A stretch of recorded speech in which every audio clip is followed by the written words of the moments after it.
So, have you ever felt forgotten or unnoticed or unimportant? You are not alone in the way that you are feeling. I want to encourage you for these next few moments and letting you know that even though you may feel like that right now, it won't last always.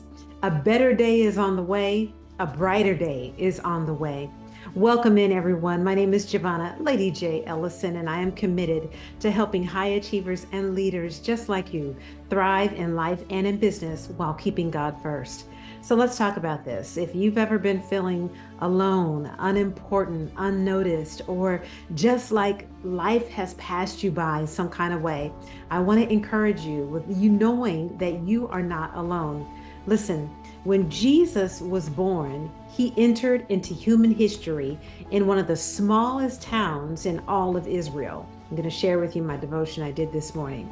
There wasn't even any room for his pregnant mama in the house.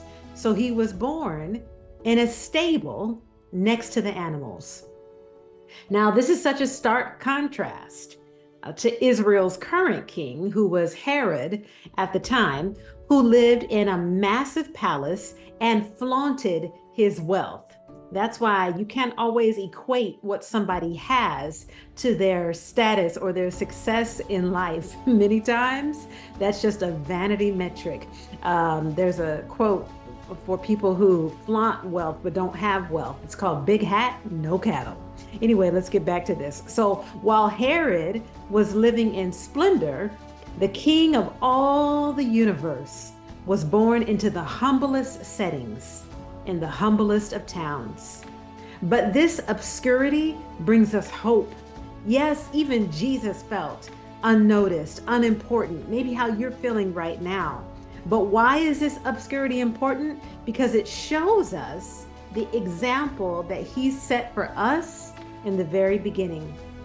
The kingdom of God has always been upside down compared to the culture of the world.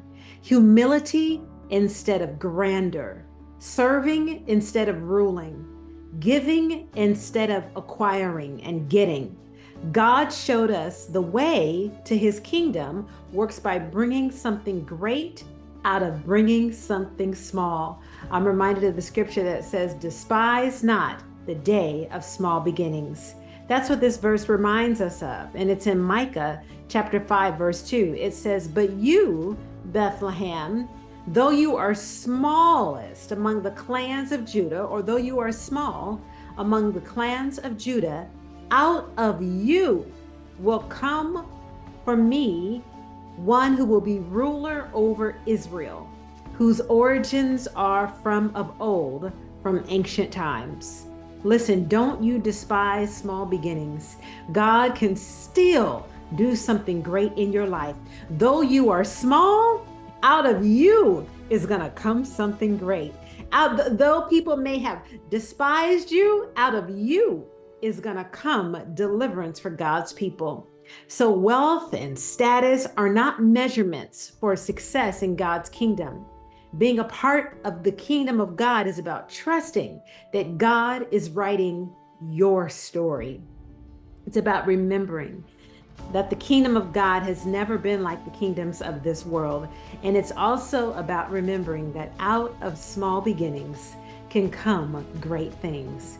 You be encouraged today and know that God has not forgotten about you.